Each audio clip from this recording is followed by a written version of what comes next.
नमस्कार दोस्तों, एक बार फिर से आप सभी का स्वागत है मेरे नए exam point learn to grow में। जैसा कि आपसे कहा गया था कि मैं आपके लिए जो एमपी में आने वाले एग्ज़ाम है उसके लिए सीरीज़ स्टार्ट करने जा रहा हूं। तो चलिए गाइज, बड़े देर बाद ये सीरीज़ प्रिपरेशन हो पाया है कंप्लीट। तो आपसे आपको डेली डेली यानी जीके के साथ जो करंट अफेयर हमारी वीडियो आ रही है उसके साथ एमपी का भी इतिहास और भूगोल ज्योग्राफी आपको जानने को मिलेगा। तो चलिए गाइज, बिना विलम्ब करे हुए हम स्टार्ट करते हैं एमपी का इतिहास आज से। आई होप आपको पसंद आएगा, और पसंद आए तो please guys subscribe my channel and press the bell icon for new notification. तो चलिए गाइज, आ चुके हैं हम मध्य प्रदेश के इतिहास में। तो स्टार्टिंग करते हैं हम प्रौद्योगिक काल से, जहाँ पे हमने इसकी यानी जो भी इतिहास होता है वो प्रौद्योगिक काल से ही स्टार्ट होता है हमारा। तो चलिए गाइज देखते हैं हम। स्लाइड वाइज बनाया है मैंने, आई होप आपको पसंद आएगा गाइज। तो प्रौद्योगिक इतिहास हमारा जो है वो हमारा पाषाण काल 42 लाख ईसा पूर्व से 4-5, हाँ 4 ही होता है शायद मेरे ख्याल से। तो 4000 ईसा पूर्व तक का रहता है। और जो हमारा ताम्र पाषाण काल है वो 2500 या 2800 ईसा पूर्व से लेके 900 ईसा पूर्व तक का कहलाता है। गाइस इसमें थोड़ा सा, हाँ ये बेटर है। तो जो ताम्रपाषाण काल है वो हमारा 2800 ईसा पूर्व तक का कहलाता है। और प्रौद्योगिक काल में मनुष्य का निवास नदियों के किनारे कंदराओं और औजारों, पत्थरों और हड्डियों बनाने के अवशेषों में प्रयुक्त होता था। तो पुराने ज़माने का जो मनुष्य था वो कहाँ पे रहता था? आदि मानव जो इसकी हम जानकारी जानते हैं वो नदियों के किनारे रहता था, क्योंकि उसको जो शिकार करने के लिए नदियों के सहारे ही यानी उसको शिकार मिलता था, और उसके जीवन यापन के लिए नदियों से ही यानी उसको खाने को मिलता था, मछलियाँ जो भी वो खाते थे उस टाइम पे। और औजारों का भी यानी वो उसमें उपयोग करते थे, पत्थरों का भी यूज़ होता था। और जानवरों की यानी जानवरों के शिकार के लिए जो हड्डियाँ रहती थी उनके वो नुकीले हथियार बना के शिकार के लिए प्रयुक्त करते थे। तो प्रौद्योगिक काल के जो हमारे अवशेष हैं वो कहाँ कहाँ से मिले हैं हमको? तो हमारा एक भीमबेटका, जो हमारा है भीमबेटका बहुत फेमस है गाइज। ये भोपाल से हमारा दक्षिण पूर्व में 45 किलोमीटर दूर स्थित है गाइज। ये क्वेश्चन यूपीएससी 2020 में या 19 में पूछा गया था। तो गाइज इसको आप हल्के में मत लीजिएगा क्वेश्चन को कि भीमबेटका कहाँ पे। और इकलौता भीमबेटका ही है जहाँ पे पुरापाषाण काल, मध्य पाषाण काल और नवपाषाण काल के उदाहरण अभिलेख मिलते हैं। होशंगाबाद सभी को पता है, राजा होशंग शाह की नगरी है। अभी इसका नाम चेंज करके क्या कर दिया गया है? नर्मदापुरम। तो गाइस याद रखिएगा, नर्मदापुरम करा गया होशंगाबाद का। बाबई का नाम बदल के माखन नगर कर दिया गया है, माखन नगर। ये थोड़ा सा दिक्कत ले रहा गाइस, आप देख लीजिएगा। तो माखन नगर कर दिया गया है उसका नाम। और फिर है सागर थर्ड नंबर पे। फोर्थ पे हमारा भोपाल, राजा भोज की नगरी भोपाल है। रायसेन, नेमावर, उज्जैन, महेश्वर, पचमढ़ी, और ये मध्य प्रदेश का हिल स्टेशन भी है। और भी इसको कहा जाता है कुछ, आप मुझे बताइएगा क्या कहा जाता है? आदमगढ़, मंदसौर, छनेरा से अवशेष एवं शैलचित्र मिले हैं। तो गाइज आप याद रखिएगा कहाँ कहाँ से प्रौद्योगिक काल के इतिहास के साक्ष्य मिले हैं। भीमबेटका, होशंगाबाद, सागर, भोपाल, रायसेन, नेमावर, उज्जैन, महेश्वर, पचमढ़ी, आदमगढ़, मंदसौरा, छनेरा से यह अवशेष मिले हैं। तो चलिए गाइज नेक्स्ट देखते हैं हम। तो अब आ गई ये बात पाषाण काल की। तो गाइस पाषाण काल में देखते हैं पाषाण काल को कितने भागों में बांटा गया है? तो हमारा 4 भागों में बांटा गया है। अब ये 4 भाग कौन कौन से गाइस? तो पहला है हमारा पुरापाषाण काल। तो चल पहले हम अलग अलग करके देख लेते हैं क्या है। पहला पुरापाषाण काल है, सेकंड मध्य पाषाण काल है, थर्ड है उत्तर पाषाण काल, और फोर्थ है नवपाषाण काल। तो अभी हम जो डिस्कस करने जा रहे हैं वो है पुरापाषाण काल के बारे में। गाइस हम ज़्यादा डीप में नहीं जाएंगे क्योंकि आप सबने आई होप सो पहले से बुक पढ़ के रखी है, और इतना डीप एमपी में कभी नहीं पूछा जाता है, चाहे पीएससी हो चाहे कोई सा भी वनडे। अगर वनडे एग्जाम में जा रहे हैं तो डीप में वो बिल्कुल नहीं जाता है, तो हम भी ज़्यादा डीप में नहीं जाएंगे। बाकी ये जो वीडियो है वो पीएससी तक सेटिस्फाई है कि पीएससी तक इसमें क्वेश्चन आए गए हैं, और मैंने वही क्वेश्चन इसमें ऐड करे हैं जो पुराने समय में एग्ज़ामों में पूछे गए हैं, या आने वाले टाइम में इनसे क्वेश्चन रिलेटेड बन सकते हैं। तो गाइज ये बिल्कुल आपके लिए हेल्पफुल है। चलिए गाइज, तो भटकते नहीं हम हमारे मुद्दे से। तो पहला देखते हैं पुरा पाषाण काल। तो पुरा पाषाण काल में जो हमारा बिना बेत और हत्ते, बिना बेत यानी उनके ऊपर जो मुठियाँ नहीं होती थी, हत्ते यानी लोहार यानी औजार तो होते थे उनके पास, बट उनके ऊपर अभी यानी जो पकड़ने का रहता है वो नहीं हुआ करते थे। जैसे हष्ट कुठार खुरचनी, जो अभी हम चलन में रहता है, खुरचनी बागवानी में यूज़ करते हैं, वो खुरचनी थी।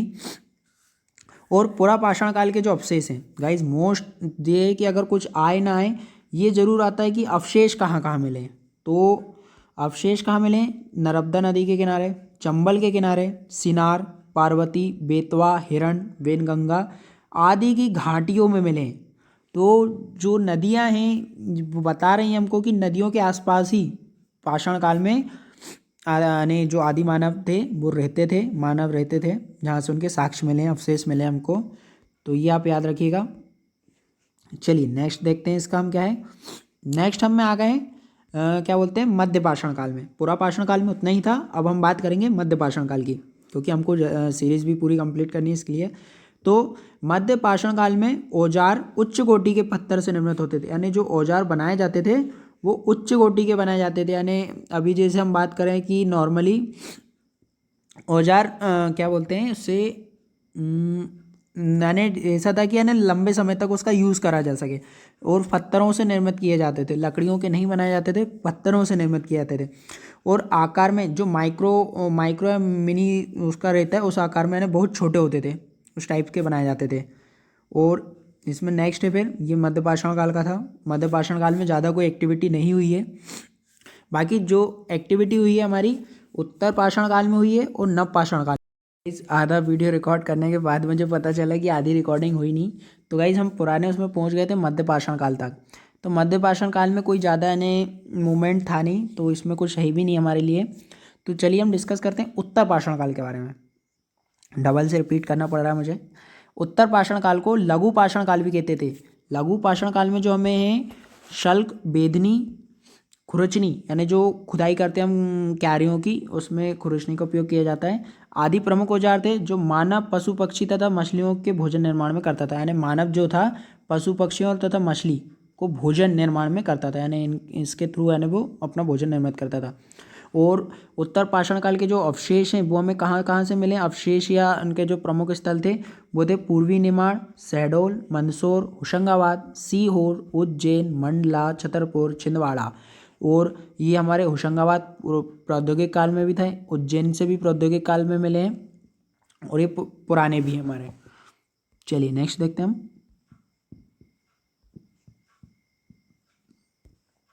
नेक्स्ट है नव पाषाण काल। नव पाषाण काल में मानव ने कृषि करना प्रारंभ कर दिया, कृषि प्रारंभ हो गया, मृदभांड बनाना उसने स्टार्ट कर दिया। और इसके औजार हमें एरण, जबलपुर, दमोह, सागर में देखने को मिलते हैं। ठीक है, तो और यहीं पे उसने आगी एक सेकेंड, आगी का निर्माण भी सीखा। आग का उसको ज्ञान तो था, ज्ञान उसको पाषाण काल में ही हो गया था मानव को कि आग क्या है, बट आग का जो यूज़ है उसका यानी क्या इस्तेमाल होता है, आग के बारे में उसको पाषाण काल में पता था, बट उसको यानी उसकी जानकारी जो है वो है उसको नव पाषाण काल में मिली कि आग से होता क्या है, आग से उसको करना क्या है। तो ये उसको जानकारी नव पाषाण काल में मिली। और इसके बाद है हमारा ताम्र पाषाण काल। यहाँ पे तांबे का इस्तेमाल करना प्रारंभ करा। इससे पहले कांस्य से चलता था, जो आप बोलते हो ना हड़प्पा सभ्यता कांस्य युगीन थी, पहले कांस्य से चलता था। बट यहाँ पे ताम्र पाषाण काल में आते आते, ताम्र पाषाण काल जब आया तो मानव ने तांबे का इस्तेमाल करा। ठीक है, और ताम्र पाषाण जो सभ्यता थी वो हमारी मोहनजोदड़ो और हड़प्पा के समकालीन थी। और एक और सभ्यता थी क्या बोलते हैं उसको, मेसोपोटामिया की सभ्यता। और अभी करंट हाल ही में एक और सभ्यता की खोज हुई है, बट इस पे अभी रिसर्च चल रही है कि ये सभ्यता है कि नहीं एक्चुअल में, कि सिर्फ ओनली वो है बस, यानी उसकी पूरी पुष्टि हो रही है, बट अभी एक खोज की गई है, करंट अफेयर में है, तो आप इसको ज़रूर देखिएगा। बाकी ये तो है ही। और इसके जो अवशेष हैं वो कहाँ कहाँ से मिले हमको? नर्मदा, चंबल, बेतवा, यानी ऑलमोस्ट जो नदियां हैं एमपी की, जो नदियां हैं जितने भी अवशेष हैं हमको या स्थल हैं, स्थान स्थल, वो हमको कहाँ से मिले हैं? नदियों के किनारे से मिले हैं। जबलपुर बालाघाट में इस सभ्यता का विकास हुआ है। तो आप याद रखिएगा। मैं देख लेता हूँ वीडियो रिकॉर्ड हो रहा है कि नहीं। हाँ गाइस हो रहा है। चलिए आगे बढ़ते हैं हम। ताम्रपाषाण काल में आ गए हैं। ताम्रपाषाण काल देखते हैं हम। आ गया। तो मालवा में कायस्था, एरण, आवरा, नबदा डोली, डोगवाला, बेसनगर। बेसनगर गाइस हमारा विदिशा को कहा जाता है। विदिशा राजा विदिशा पता नहीं किसकी नगरी थी विदिशा, बट बहुत अच्छी नगरी है। इस सभ्यता के प्रमाण मिले। कायस्था, अगर आपसे पूछा जाए कि मध्य प्रदेश की पहली ताम्रपाषाणकालीन बस्ती कौन सी थी, तो आपका जो राइट आंसर होना चाहिए वो होना चाहिए कायस्था। और कायस्था की खोज किसने करी थी गाइस? तो डॉक्टर वी श्री वाणकर ने करी थी। ये पूछा जाता है, बहुत से एग्जामों में पूछा गया है, वनडे एग्जामों में, कि वाणस्कर ने किसकी खोज करी थी? तो कायस्था संस्कृति की खोज करी थी। और इसके बाद जो है हमारा नेक्स्ट मोस्ट आईएमपी पॉइंट है, डॉक्टर सांकलिया ने नबदा डोली की खोज की है, जिसको महेश्वर कहा जाता है। और फिर है नेक्स्ट हमारा घुमक्कड़ जीवन समाप्त हुआ। घुमक्कड़ जीवन यानी पहले व्यक्ति मानव यहाँ रहता था, फिर कुछ समय बाद वो यहाँ चला गया, फिर कुछ समय बाद यहाँ शिफ्ट हो गया वो, फिर कुछ समय बाद यहाँ चला गया। यहाँ उसने पूरा यानी प्राकृतिक का यूज़ करा और उसको लगा कि अब यहाँ मेरे लिए कुछ भी नहीं है, फिर वो यहाँ से यहाँ चला गया। तो इस प्रकार की जो ट्रैवलिंग थी उसकी, इसको घुमक्कड़ कहा जाता था। बट अब ये घुमक्कड़ उसने ताम्रपाषाण काल में समाप्त करा और एक प्रॉपर जगह पे घर बना के वो रहने लगा। ये तो वो घर बना के रुक गया वहीं पे। तो ये स्टार्ट हुआ यहाँ पे।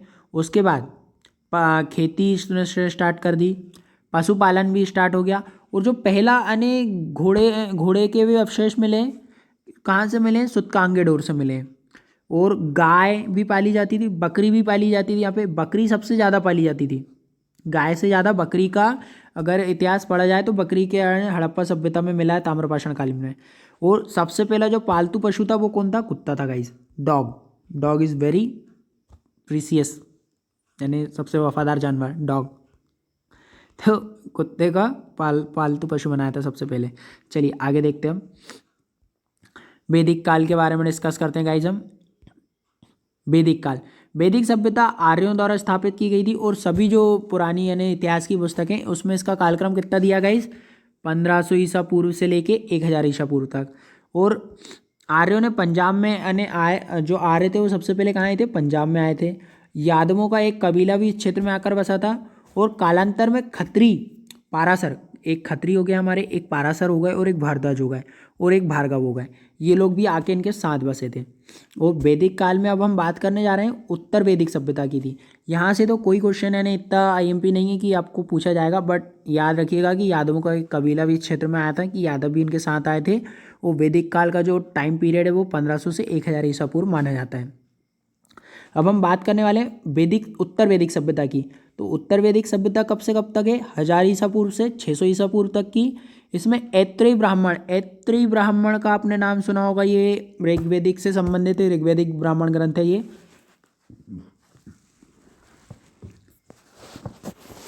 तो ऐत्रेय ब्राह्मण के अनुसार विंध्याचल के घने जंगलों में जो निष्पात जाति रहती थी, ठीक है, तो याद रखिएगा निष्पात जाति। और मनु के 10 पुत्रों में एक कुरुश वंश जिसने बघेलखंड की स्थापना करी। तो याद रखिएगा किसने स्थापना करी थी? एक कुरुश वंश ने बघेलखंड की स्थापना करी थी, जो अभी हमारे मध्य प्रदेश का एक भाग है। और चंद्रवंश, एल वंश मनु की पुत्री इला का विवाह सोम से हुआ और एल वंश की स्थापना हुई। तो याद रखिएगा एल वंश की स्थापना कैसे हुई थी? चंद्रवंश के एल वंश मनु की पुत्री इला और सोम का जब विवाह हुआ था उससे हुई थी। चलिए आगे बढ़ते हैं हम। वैदिक काल में आ गए, तो वैदिक काल ही चल रहा है अभी हमारा। तो सोम का विवाह किसके साथ हुआ था? इला के साथ हुआ था। इला कौन थी? हमारी चंद्रवंश की पुत्री थी, मनु की पुत्री थी इला। मनु आप सबको पता ही है। और पूर्वा के पुत्र आयु और अमावस्या हुए, इनके जो पुत्र थे आयु और अमावस्या हुए। और सोम का जो शासन था वो बुंदेलखंड में था। और बुंदेलखंड की स्थापना किसने करी थी? बघेलखंड की स्थापना इन्होंने करी थी। आयु के पुत्र यथार्थ हुए, जिसने अपना साम्राज्य 5 पुत्रों में बांट दिया। 5 पुत्रों में एक यदु को चरमवती चंबल, बेत्रवती बेतवा, शुकमती केन नदी घाटी का क्षेत्र मिला। यानी जो यथार्थ पुत्र था यदु, आयु का पुत्र था, 5 पुत्रों में जिसने बांटा था उसमें से एक पुत्र था यदु। तो यदु को चरमवती यानी चंबल का क्षेत्र, बेत्रवती बेतवा का क्षेत्र, सुकमती यानी केन नदी का क्षेत्र। गाइस याद रखिएगा, वैदिक काल में नदियों के नाम क्या कहा जाता? तो सुकमती से केन था, बेतवती से बेतवा था, और चंबल से चरमणवती था। और यदु के नाम पे ही यादव वंश की स्थापना हुई। गाइस बहुत अच्छा है ये कि यादव वंश की स्थापना किसके नाम से हुई थी? तो यदु के नाम से ही यादव वंश की स्थापना हुई थी, याद रखिएगा आप। चलिए मैं देख लेता हूँ, चल रहा है ना? हाँ ठीक है, चल रहा है। अब आ गए इक्ष्वाकु वंश। तो अब इक्ष्वाकु के बारे में देखते हैं हम। तो मनु के पुत्र इक्ष्वाकु के नाम से इक्ष्वाकु वंश की स्थापना हुई। ये स्थापना है गाइस, याद रखिएगा, जिसका शासन दंडकारण्य में था। और इक्ष्वाकु वंश में जो सबसे प्रतापी राजा था मंधाता था। मंधाता ने अपने पुत्र पुरुकुल्स को मध्य भारत में नाग राजाओं के साथ लड़ाई में, गंधर्वों के साथ जो लड़ाई चल रही थी नाग राजाओं की, उनके विरुद्ध नाग राजाओं को सहायता प्रदान के लिए भेजा था। और पुरुकुल्स का विवाह जो हुआ था नाग कुमारी नर्मदा के साथ हुआ था। गाइस ये याद रखिएगा कि नाग कुमारी नर्मदा के साथ हुआ था। और इस वंश में मुचुकंद ने ऋक्ष और परिमाता पर्वतमालाओं के बीच नर्मदा नदी के तट पर पूर्व मंधाता के नाम पर, मंधाता जो आज की समय में हम जिसे ओंकारेश्वर बोलते हैं, नगरी की स्थापना करी, यानी खंडवा। तो किसने स्थापना करी थी? मुचुकंद ने ऋक्ष और परिमाता पर्वतमालाओं के बीच। तो कौन कौन सी पर्वतमालाएं? ऋक्ष और परिपाता। चलिए आगे देखते हैं हम। अब आ गए है वंश। है वंश का देख लेते हैं हम। यादव वंश के यदु के पौत्र है ने इस वंश की स्थापना करी थी। यदु के पास 5 थे। चंबल का क्षेत्र मिला था उसको, बेत्रवती का क्षेत्र मिला था यानी बेतवा का, और शक्तिमती का क्षेत्र मिला था, केन नदी का क्षेत्र मिला था, नदी घाटी का क्षेत्र। उसी के पौत्र थे है, जिसने इस वंश की स्थापना करी। इस वंश के जो राजा थे, इस वंश के राजा महिषामत ने नर्मदा किनारे महिष्मत महेश्वर नगर की स्थापना करी, यानी नगरी बसाई थी। इस वंश के कीर्तिवीर अर्जुन शास्त्रबाहु ने कांगटोई वंशीय नागांव अयोध्या के पैरवराज त्रिशुक को भी हराया था। गाइस इन लोगों को इन्होंने हराया भी था। और कालांतर में गुर्जर देश के भार्गवों से लड़ाई में हयो की हार हुई।